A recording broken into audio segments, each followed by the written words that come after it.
Good morning, guys, or good afternoon, wherever you beautiful people lie. Welcome back to the channel. So you guys can tell from the title, we are going to Bali at the end of this weekend. I figured I'd make a little vlog on how I'm preparing to go to Bali, as far as like what I'm doing, what I'm packing, and what I'm bringing with me. This will kind of be like a pre-Bali vlog, I guess. I already booked my two places. The first 2 days when I get there, I'm staying in a place called Ubud. I guess from what I've learned is that Ubud is more so like spiritual and nature-esque. I'm gonna be in a wellness retreat. It's actually gonna be with a breathwork coach that I had met back when I was actually giving her an IV, and she offered me a place in the villa. I'm going there for a 7-day retreat, and then after that I'm like staying Canggu for the next 2 weeks after that. So it's gonna be like 3 weeks in total, and it's gonna be the first solo trip, like a real solo trip I've been on, especially towards the end. I'm not gonna be really solo the first 7 days because I'm gonna be with a group of people, but I decided since I'm already there and the plane tickets to get there are the most expensive part,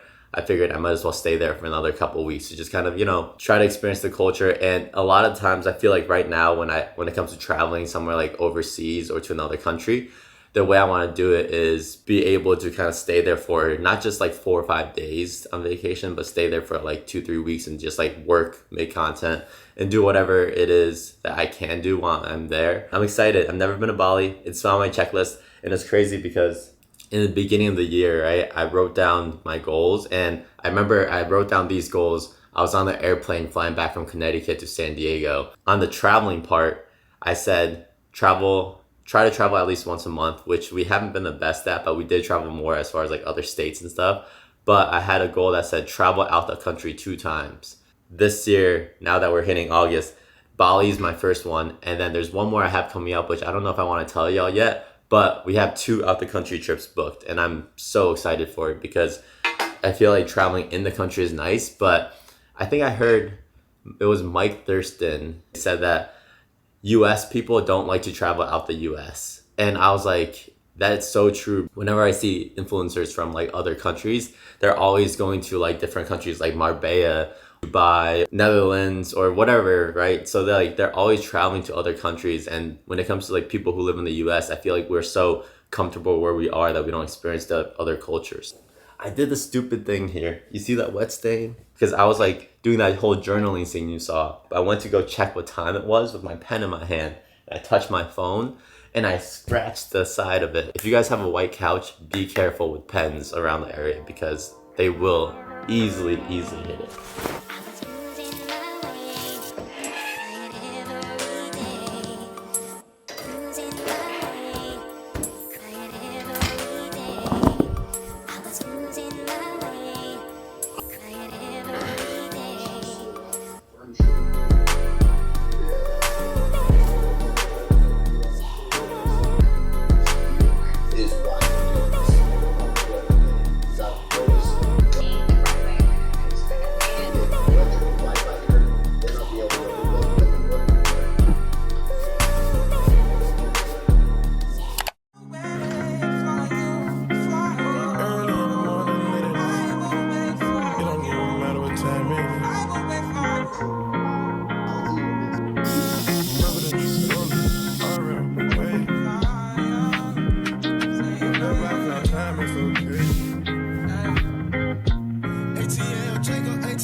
Every time I sip on cocaine, I get wrong.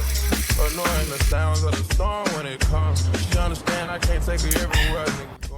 Alright, so quick little fit check here. We got the Blender sunglasses. We got an ASRV hat, ASRV shorts. I love these shorts because of these liners. Like when you put your phone in it, bro, you don't feel it at all when you're running. And I got the other side for my keys. Go down, we got the ASRV socks and the Hoka shoes. We're about to go on our run now. It's already 9 a.m. so I forget how long.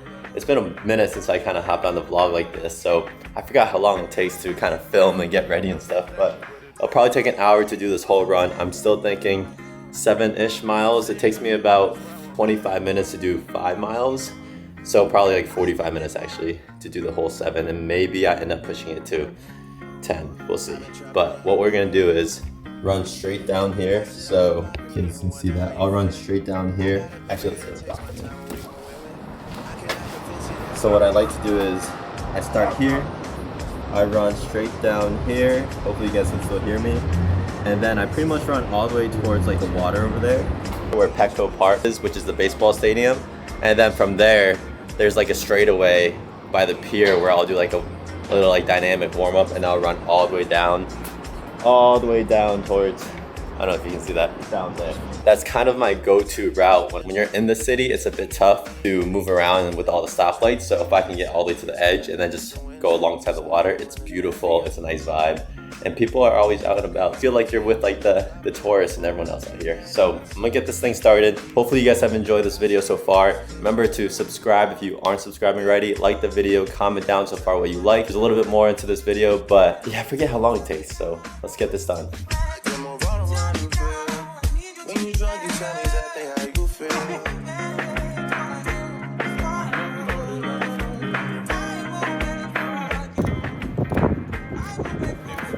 One day I'm on this. One day we don't miss it. Alright, so we just made it to the 3.5 mile mark, which is like the out and about. Here, 3.5 miles. I'm rolling pace at this one was 7:59, and my average pace right now is at 8:10. So that's like, I usually run at like a 8:30 to 9-minute pace, but if you follow your pacing, you may not know if you can push yourself a little more, especially if you're newer to running like I am. I don't really know, like I ran my half marathon at 7:30 pace, so I don't exactly know what my easy run pace is, but you know, right now I'm not training for anything. I just want to get my miles in, and to do that, I figured, I hear it all the time, but it's like just run intuitively. Try not to gas yourself out. You'll know kind of when you're pushing yourself too hard and slow down and figure out that pace. So that's what I'm doing for this run. We're halfway through. We're kind of at the edge of downtown now. So as you can see there, that's downtown. That's all downtown right there. That's the airport over there. So we're kind of on the edge of it. I love this run. Like once you get to the edge, there's no one in front of you other than like the couple tourists, but you can just kind of run by them.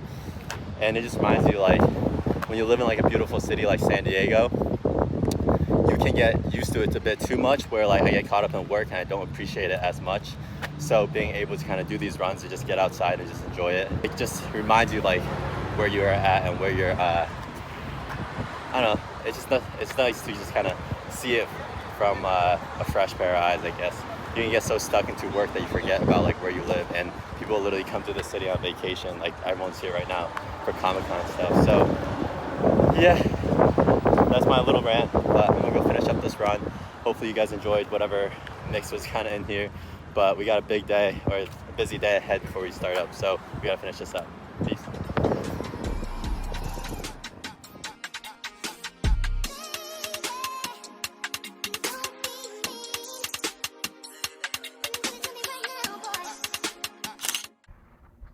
All right, please stay. I think this is a good angle. So right now we're about to go pick up my Mini Cooper from the shop. Figured we'd take you along with me and see kind of what behind the scenes of a, I guess, Turo owner does. Right now, my Mini Cooper was actually rented out for a whole month. No, like 2 months, and it needed an inspection. So we're gonna go do that and then grab the Jeep. There's a lot of times with this business, you have to kind of like drop off your car somewhere, then go pick it up somewhere else. And you just want to plan that into your day. So like right now, I'm going to go to a coffee shop for a little bit and then go get the perm appointment done. So might as well drive out here, do this, drive the Jeep over to my, and then just kind of, you know, just, you want to integrate it into your day. That way it's not too much of an inconvenience. What I was doing was I was actually listening to this podcast with Chris Williamson and Alex Hormozy. Like the first line, it just hit me, and it pretty much summarized how I'm feeling about my trip upcoming week. Today, we're going to go through as many of your lessons as we can in about 3 hours, and we're going to see what we can get through. First one, a friendly reminder that in 3 generations, everyone who knew us will be dead, including the people whose opinions stopped you from doing what you wanted all along. Imagine that someone you know achieves every dream and hits every goal they have. Years later, they get old and die. 2 years after that, how much do you care?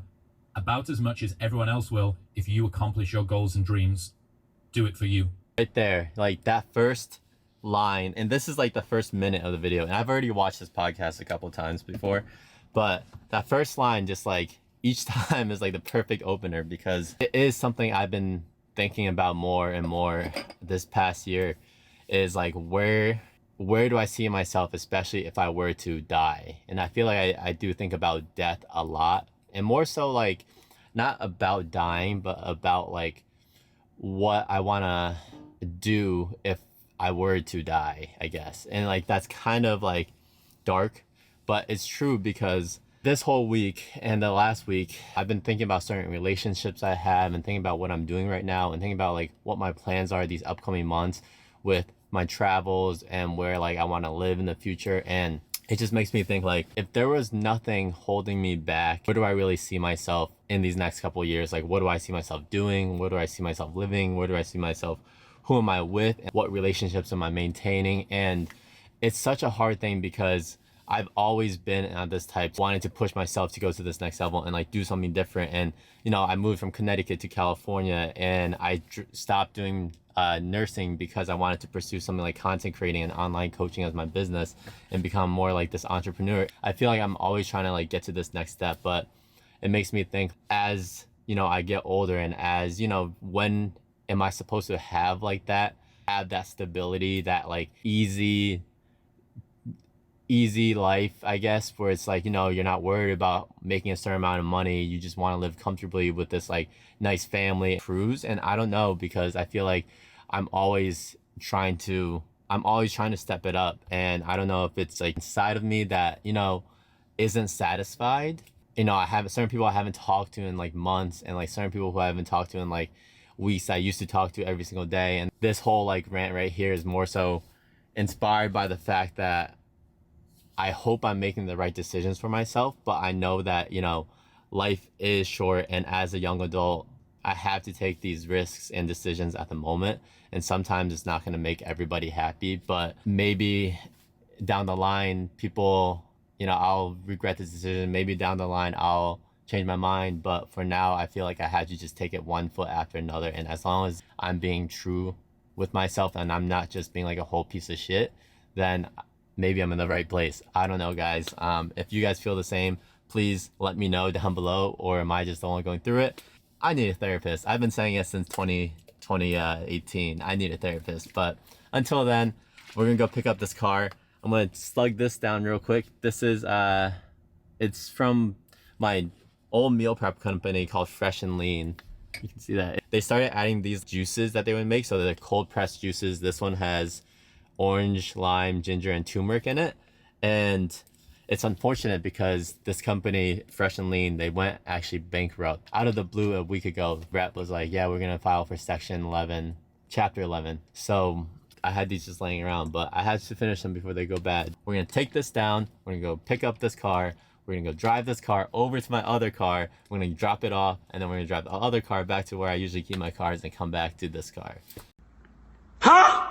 Yeah, we got a lot to do. It's already 1:10. Appointment's at 2:30. I don't know if I'll have time for the coffee shop. Hopefully I will, because I want to try to get some editing done. Kind of my rant. Hopefully it wasn't too long. 7 minutes. I can cut that down.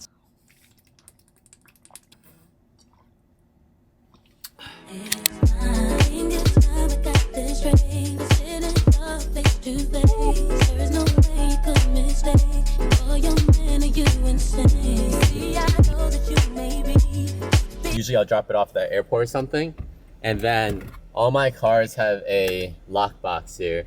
So what you do is, I'm obviously not going to show you guys the lockbox code, but you put in the keys in the lockbox and then you put it against the window, so then they can pick it up on their own. All my cars are like economy cars, so they're not really like BMW i8s or Teslas, so you can't really do virtual unlocks. So this is the best way.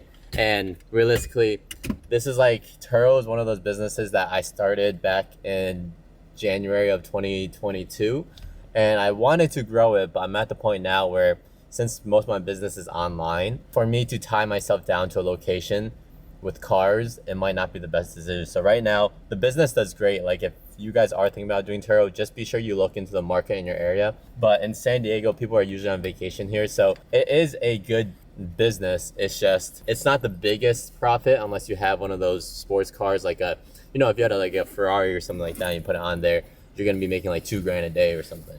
Or semi-economy, it's a Jeep and a Mini Cooper. They do well, and I love the Wrangler. Like, when I get to drive it, I do enjoy it, Now that I have the Tesla, I am a bit spoiled with the interior, but it's still a fun car to drive, you know? So we're gonna go drop off this Jeep and exchange it in the same area where I dropped off my Tesla. And then we're gonna go and either go to a boba shop or a coffee shop to do some editing before my hair appointment in Convoy, which is like an Asian area. So probably a boba shop.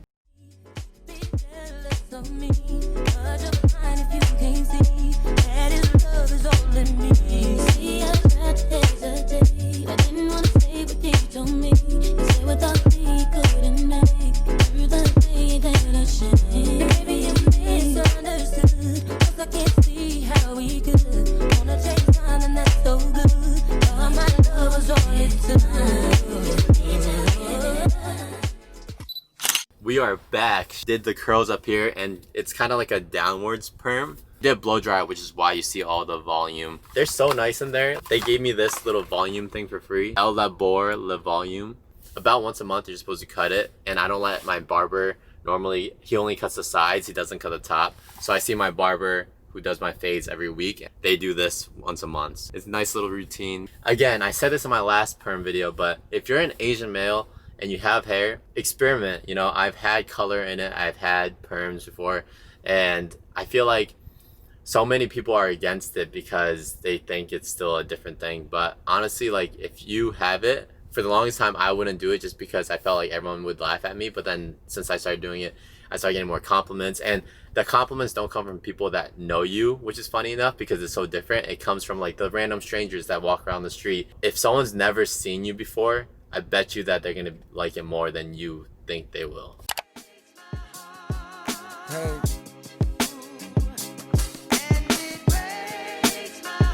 Yeah. Get paid a pretty penny for my thoughts. I'm hard away with grandma, I'm hot. They only care about a nigga when he handle the rap, or when he dishing the pill, or when he gripping the steel. I didn't come to the gym expecting to deadlift today. I thought I was gonna do an arm day, and I realized yesterday I did shoulders and arms. So yeah, we didn't come in expecting to do deadlifts, but we do feel good.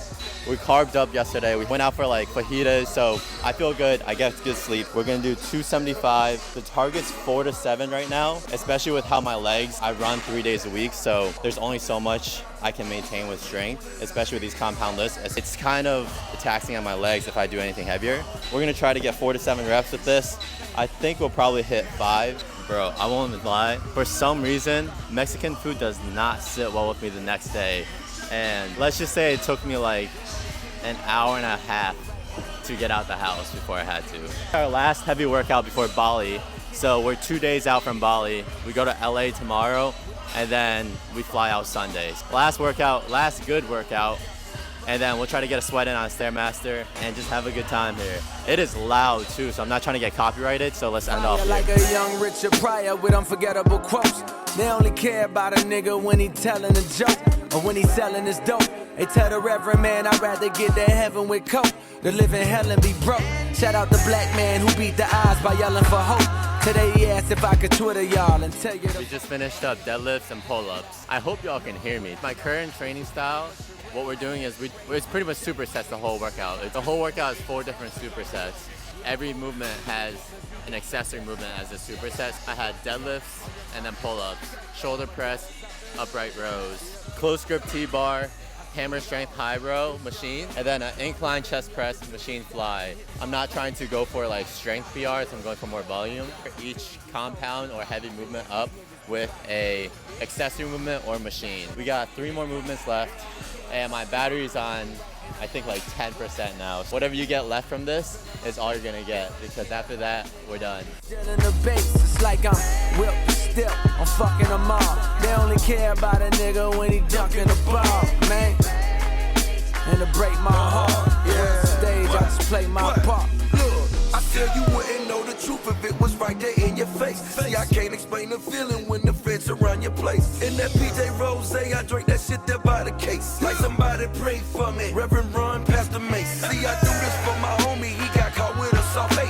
When I say a soft 8, yeah, that's 2 less than 10. If they let him out today, he gon' do it all again. Say he lost the first time, and won't stop until he wins. Street life, I had you drunk, I'm talking serious gin. Yeah, we screaming Scarface, but we all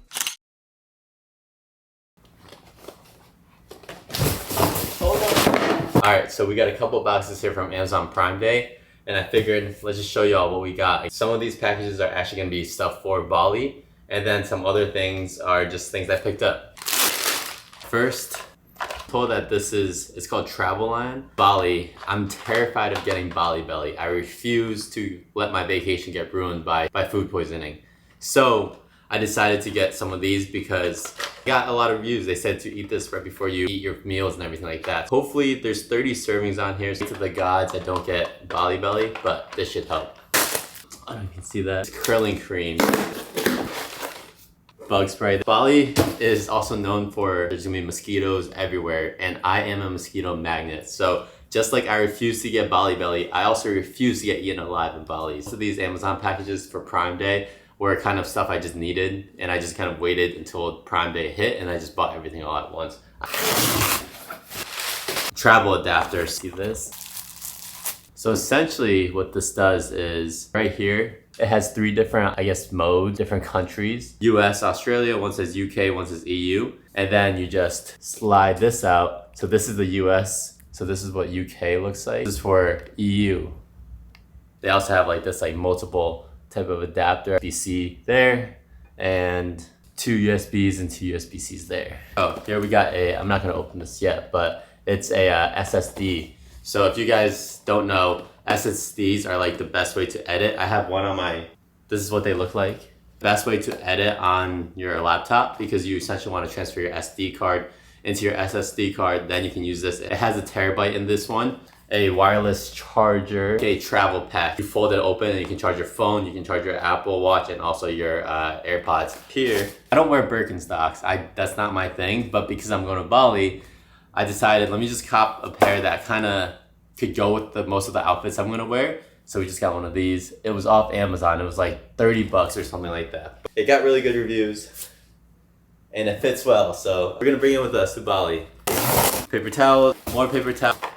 Espresso pods. We got a Ninja Creamy. I've been wanting this for the longest time, and I don't know why I was just holding off on it, but because I'm cutting right now, and I don't know, I've been seeing a lot of recipes online, and I've been seeing everyone with it, and I'm like, you know what, I love cooking, and this would be great content. Like, I wanted one, and it was 25% or 30% off on Prime Day, so I figured, why not get one? If you guys are traveling, make sure you have some of these things on hand, especially this thing right here. This could be the savior. Also, a key note is take probiotics before. I think they say like start taking your probiotics if you don't already take it daily 2 weeks beforehand, and then you want to take this 2 days beforehand, and then as you get there you want to take it.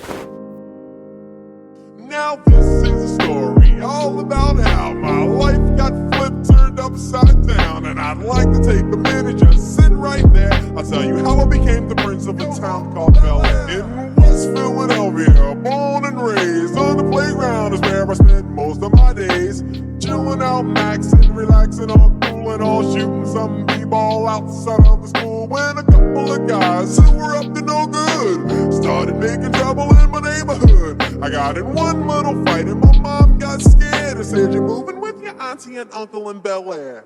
I begged and pleaded with her day after day, but she packed my suitcase and sent me on my way. She gave me a kiss and then she gave me my ticket. I put my Walkman on and said I might as well kick it.